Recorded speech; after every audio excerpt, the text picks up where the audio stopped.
নমস্কাৰ, মই ৰূপজ্যোতি। এইটো হৈছে মোৰ জীৱনৰ প্ৰথমটো ৰোমেণ্টিক কাল্পনিক প্ৰেম কাহিনী। শেষলৈকে পঢ়িব বহুত মজা পাব। ৰাধিকাৰ প্ৰেম কাহিনী ক'বলৈ ওলাইছোঁ আজি আপোনালোকক। ৰাধিকা এজনী 17 বছৰীয়া ছোৱালী। পিতৃহাৰা ৰাধিকাক মাক আৰু ককায়েকে বহুত কষ্টৰে পঢ়ুৱাই শুনাই ডাঙৰ কৰিছে। ৰাধিকা দেখিবলৈ বৰ মৰম লগা আছিল। তাই সৰুৰে মাগুৰ বৰণীয়া, ঢকঢককৈ বগা দাঁত, কিচকিচকৈ ক'লা কঁকাললৈকে পৰা কেঁকোৰা চুলি। তাইক দেখি ল'ৰা প্ৰেমত নপৰাৰ প্ৰশ্নই নাহে। ৰাধিকাৰ এজনী বায়েক আছিল। তাইক ওচৰৰে গাঁও এখনলৈ বিয়া দিলে। বায়েকৰ নাম আকৌ নীৰা। নীৰাৰ ঘৰত তাইৰ স্বামী আৰু ছোৱালী দুজনী আৰু দেউৰেক, মানে নীৰাৰ স্বামীৰ ভায়েক, তাৰ নাম আকৌ সুৰুজ। সি BA কমপ্লিট কৰি ঘৰতে আছে। ৰাধিকাই স্কুল বন্ধ পালেই বায়েক নীৰাৰ ঘৰত থকাকৈ যায়। নীৰাৰ ঘৰৰ সকলোৱে ৰাধিকাক বৰ মৰম কৰে। ৰাধিকাৰ এতিয়া ভৰ যৌৱন, গতিকে মাকে বায়েকৰ ঘৰৰ বাহিৰে আন কলৈকো ৰাধিকাক নপঠিয়ায়। এবাৰ গৰম বন্ধৰ সময়ত ৰাধিকাক মাকে নীৰাৰ ঘৰত থৈ আহিল। ৰাধিকাৰ মাক আৰু ককায়েকে খেতিৰ সময়ৰ বাবে পথাৰলৈ যায় আৰু ৰাধিকা ঘৰত অকলে থৈ যাবলৈ মাকে ভয় কৰে। সেয়ে বায়েকৰ ঘৰত থ'লে নিশ্চিন্ত হৈ থাকে। নীৰাৰ স্বামী চাকৰিৰ সূত্ৰে বাহিৰত থাকে। ঘৰত সুৰুজ আৰু ছোৱালী দুজনীৰ সৈতে নীৰা অকলে থাকে। ৰাধিকা যোৱাৰ বাবে বায়েক নীৰাই বৰ ভাল পালে। ৰাধিকা গ'লে নীৰাৰ ঘৰখন ভৰি পৰে। ৰাধিকাৰ পাছে পাছে নীৰাৰ ছোৱালী দুজনী মাহী মাহীকৈ দৌৰি থাকে। গধূলি সময়ত চাহ খাই ভাত বনোৱাত লাগিল নীৰা। ৰাধিকা আৰু ছোৱালী দুজনী সুৰুজ টিভি চোৱাত লাগিল। সুৰুজৰ ৰাধিকাৰ প্ৰতি আগৰ পৰাই দুৰ্বলতা আছে, মাত্ৰ নিজকে সংযম কৰি ৰাখিছে বৌয়েকৰ ভয়ত। টিভি চোৱাৰ সুবিধা লৈ সুৰুজ ৰাধিকাৰ কাষতে বহি ল'লে। ৰাধিকাৰ গাৰ সুগন্ধিয়ে সুৰুজক ৰোমাণ্টিক কৰি তুলিলে। সুৰুজৰ একপক্ষীয় প্ৰেম ৰাধিকাৰ প্ৰতি। ৰাধিকাক প্ৰেমৰ প্ৰস্তাৱ দিবলৈ সাহস নাই সুৰুজৰ। তথাপিও সুৰুজ সুখী। মন গ'লে ৰাধিকাক হেঁপাহ পলুৱাই চাব পাৰে। টিভি চাই থাকোঁতে নীৰাৰ ছোৱালী দুজনী টোপনি গ'ল। সেই সুযোগতে সুৰুজে ৰাধিকাৰ লগত কথা পাতিবলৈ আৰম্ভ কৰিলে। ৰাধিকাৰ পঢ়া শুনাৰ খবৰ ল'লে। ৰাধিকাৰ লগত কথা পাতিলে সুৰুজৰ খুব কনফিউজ হয়। কথাৰ মাজতে সুৰুজে ইংলিছ চিনেমা এখন লগাই দিলে। চুম্বন কৰাৰ দৃশ্য এটা ওলাওঁতেই ৰাধিকা লাজতে উঠি বায়েকৰ ওচৰ পালেগৈ। ৰাতি ভাত খাই সকলো শুই পৰিল। গভীৰ নিশা সুৰুজ ৰাধিকাৰ প্ৰেমত মাতাল। ৰুমৰ খিৰিকী খুলি জোনবাইটিলৈ একেথৰে চাই আছে সুৰুজে। বাহিৰৰ ঠাণ্ডা বতাহ চাগে সুৰুজৰ দেহ চুই গৈছে। জোনবাইটোৰ মাজত যেন ৰাধিকাৰ মুখখন দেখা পাইছে সুৰুজে।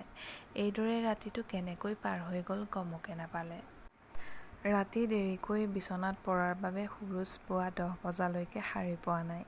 ইফালে নীৰাৰ ছোৱালী দুজনী ডান্স স্কুললৈ নিয়াৰ সময় হ'ল। সুৰুজ নুঠাৰ বাবে নীৰাই ছোৱালী দুজনী লৈ ডান্স স্কুললৈ গ'ল। ৰাধিকা আৰু সুৰুজ ঘৰত অকলে। ৰাধিকা গা ধুবলৈ বাথৰুমত সোমাল।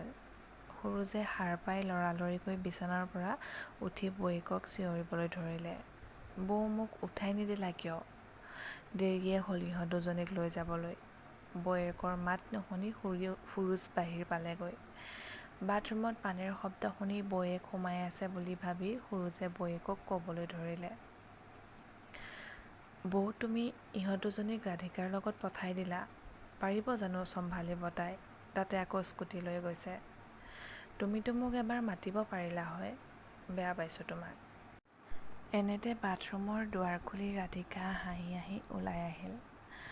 ৰাধিকাৰ হাঁহি দেখি সুৰুজেও হাঁহি ৰখাব নোৱাৰিলে আৰু ৰাধিকাই সুৰুজক খেদি গ'ল। মই তোমাৰ বৌ হা? আগে আগে সুৰুজ, পাছে পাছে ৰাধিকা।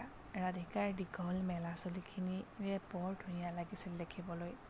ৰাধিকাই চিঞৰিবলৈ ধৰিলে, ৰ'বা সুৰুজ দা, আজি তোমাক মই ভালকৈ দিম। সুৰুজে ৰাধিকাৰ কোমল হাতেৰে দুচাটমান খোৱাৰ হেঁপাহত ৰৈ দিলে। ৰাধিকাই হাত দুখন দাঙি সুৰুজক এচাট দিবলৈ লওঁতেই ভৰিখন পিছলি গ'ল আৰু পৰিব নাপাওঁতেই সুৰুজে আলফুলে ৰাধিকাক সাৱটি ধৰিলে। দুয়োৱে দুয়োৰে চকুলৈ একেথৰে চাই ৰ'ল। লাজত ৰাধিকাৰ মুখখন ৰঙা হৈ গ'ল। ৰাধিকাই কৈ উঠিল, এৰি দিয়া সুৰুজ দা।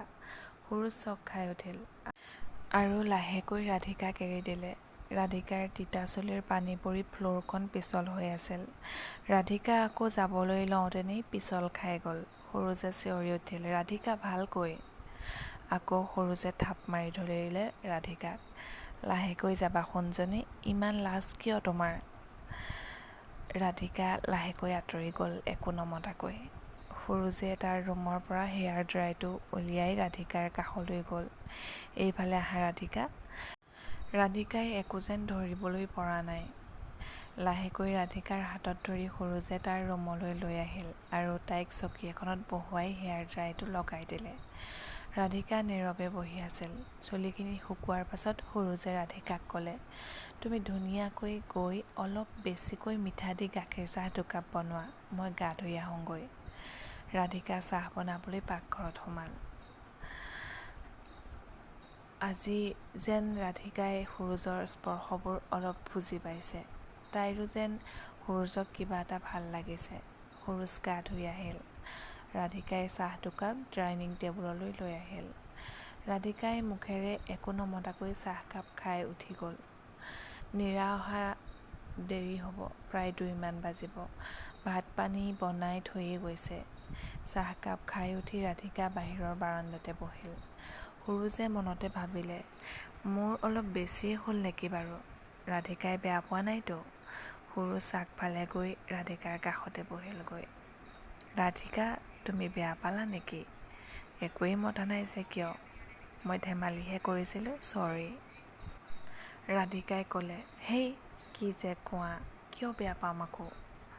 তেন্তে এনেকৈ বহি আছা কিয় ৰাধিকা? বা নাই যে ভাল লগা নাই? অঁ, কথা সেইটোহে, মোৰ লগত থাকি বেয়া পাইছা মানে? হ'ব দিয়া, মই ওলাই যাওঁ, তুমি অকলে থাকা। তেনেতে সুৰুজৰ ফোনটো বাজি উঠিল। অঁ বৌ, কোৱা। তুমি ৰাধিকাক এৰি ক'তো নাযাবা দেই, ভয় কৰিব তাই। ভাল কৈছে বৌ, ওচৰতে বহি আছোঁ, মুখেৰে একো নামাতে। বা হ'ল বা কি তাই দিছোঁ, আপুনি কথা পাতি লওক।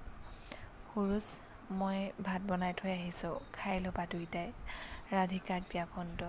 হেল্ল' ৰাধিকা, কি হ'ল? সুৰুজক মতা নাই কিয়? বেয়া পাব সি, কথা পাতিবি আকৌ। আৰু মোৰ যোৱা দেৰি হ'ব, তহঁতি ভাত খাই ল'বি। নীৰাই ফোনটো কাটি দিলে। সুৰুজে ৰাধিকাক ক'লে, ব'লা ভাত খাই লওঁগৈ, বৌ অহা দেৰি হ'ব। ৰাধিকা আৰু সুৰুজে ভাত খাই উঠিল। ৰাধিকা ভাত খাই উঠি শুবলৈ বুলি ৰুমলৈ গ'ল। সুৰুজ বাহিৰতে বহিলগৈ। ৰাধিকাৰ কথা ভাবোঁতে ভাবোঁতে তাৰ চকীতেই টোপনি গ'ল। আবেলি 4টা বাজিব হ'ল, নীৰা আহি ঘড়ী পোৱা নাই। সুৰুজে টোপনিৰ পৰা সাৰ পাই আকৌ চাহ একাপ বনাবৰ বাবে পাকঘৰত সোমাল। ৰাধিকাৰ টোপনিত লালকাল। সুৰুজ ৰাধিকাৰ ৰুমলৈ সোমাই গ'ল। ধুনীয়াকৈ শুই থকা ৰাধিকাৰ মুখখন হেঁপাহ পলাই চালে। সুৰুজৰ এনে লাগিল ৰাধিকাৰ কোমল গালখনত চুমা এটা দিয়েই দিওঁ নেকি। এনেতে ৰাধিকা সাৰ পাই গ'ল। অঁ ৰাধিকা, মই চাহ কৰিছোঁ, খাই ল'বা আহা। ৰাধিকা আৰু সুৰুজে চাহ খাই উঠিল। তেনেতে আকাশখন গোমা কৰি আহিল। বাৰিষাৰ বতৰৰ মহিমা বুজা একেবাৰে টান। ডাঙৰকৈ এজাক ধুমুহা, গাজনি, ঢেৰেকনি। ৰাধিকাই ভৰ খাই সুৰুজৰ কাষত পালেগৈ। সুৰুজদা, মোৰ ভয় লাগিছে, বাহঁত আহিছে নাই ফোন কৰাচোন। সুৰুজে বৌয়েক নীৰালৈ ফোন কৰিলে। ফোনটো লগা নাই, কাট খাই গৈছে। ইফালে ৰাধিকাও চিন্তা হৈছে, ধুমুহা ডাঙৰকৈ আহিছে। গধূলিয়ে হ'ল, নীৰা অহা নাই। 6:30 মান বজাত নীৰাই সুৰুজলৈ ফোন কৰিলে। হেল্ল' সুৰুজ, ইয়াত বহুত ডাঙৰ ধুমুহা, ৰাস্তা ব্লক, গছ পৰিছে, লাইটৰ খুঁটাবোৰো পৰি আছে, আমি যাব নোৱাৰিম। ৰাধিকা আৰু তুমি ভালকৈ থাকিবা, মোৰ ফোনত চাৰ্জ নাই, মই টাউনৰ মামাৰ ঘৰতে থাকিম দিয়া। তেনেতে ফোনটো কাট খাই গ'ল। সুৰুজে পেটে পেটে বৰ ভাল পালে। ৰাধিকা অলপ ভয় লাগিছিল। আন্ধাৰ হৈ আহিল। ইফালে কাৰেণ্ট নাই। ৰাতি 7টা বাজিল, কাৰেণ্ট অহাৰ আশা নাই। বাহিৰত চিপচিপীয়া বৰষুণ। ৰুমৰ এটা চুকত ৰাধিকা চুপচাপ বহি আছে। আন্ধাৰে মন্ধাৰে সুৰুজে ভিতৰত খুচৰি খুচৰি ক'ৰবাৰ পৰা মম কেইডালমান উলিয়াই আনিলে আৰু ৰাধিকাৰ কাষত জ্বলাই দিলে। আৰু পাকঘৰলৈ গৈ সুৰুজে মেগী দুবাতি বনাই আনিলে, এবাতি ৰাধিকালৈ আগবঢ়াই দিলে আৰু ক'লে, ভয় নকৰিবা ৰাধিকা, মই আছোঁ নহয়, মেগী খাই লোৱা। দুয়োটাই মেগী খাই উঠিল। ৰাধিকাই বাতি দুটা ধুই পাকঘৰত থৈ আহিল। ৰাধিকাই ক'লে, সুৰুজ দা, ভাত খাবা জানো? মেগী খাই দেখোন ভোক গুচিলেই। সুৰুজেও নাখাওঁ বুলি ক'লে। সুৰুজৰ লাহে লাহে ৰাধিকাৰ প্ৰতি মৰমবোৰ বাঢ়ি গৈছে। মমৰ পোহৰত ৰাধিকাক চেক্সি লাগিছিল। সুধো নুসুধোকৈ সুৰুজে ৰাধিকাক সুধিয়ে পেলালে, ৰাধিকা, তোমাৰ ভাল লগা কোনোবা আছে নেকি? হেই সুৰুজ দা, কি কোৱা, ভবাই নাই এইবোৰ। সুৰুজে ক'লে, ভাবিবা আজিৰ পৰা। ৰাধিকাই ক'লে, কি ক'লা? সুৰুজ, একো নাই। সুৰুজ ৰাধিকাৰ কাষ চাপিব বিচাৰিছিল যদিও ৰাধিকাই সুবিধা দিয়া নাই। সুৰুজে ৰাধিকাক সুধিলে, অকলে শুব পাৰিবাতো? ৰাধিকাই ক'লে, কিয় নোৱাৰিম? ইমান ভয় পদুৰা বুলি ভাবিছা নেকি? এই বুলি কৈ ৰাধিকা শুবলৈ বুলি ৰুমলৈ গ'ল। সুৰুজ ড্ৰয়িং ৰুমতে বহি ভাবি আছে, আজিৰ নিচিনা ভাল সুবিধা হয়তো মই আৰু নাপাওঁ।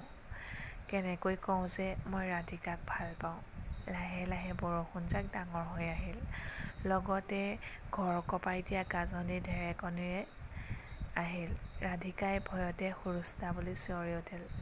সুৰুজ বহাৰ পৰা উঠি ৰাধিকাৰ কাষ পালেগৈ। বিচনাৰ পৰা একে জাপে ৰাধিকাই সুৰুজক সাবটি ধৰিলে। আগলৈ কাহিনীটো পঢ়িবলৈ হ'লে চেনেলটো ছাবস্ক্ৰাইব কৰি বেল আইকনটো বজাই থ'ব। আজিলৈ আহিছোঁ, ধন্যবাদ।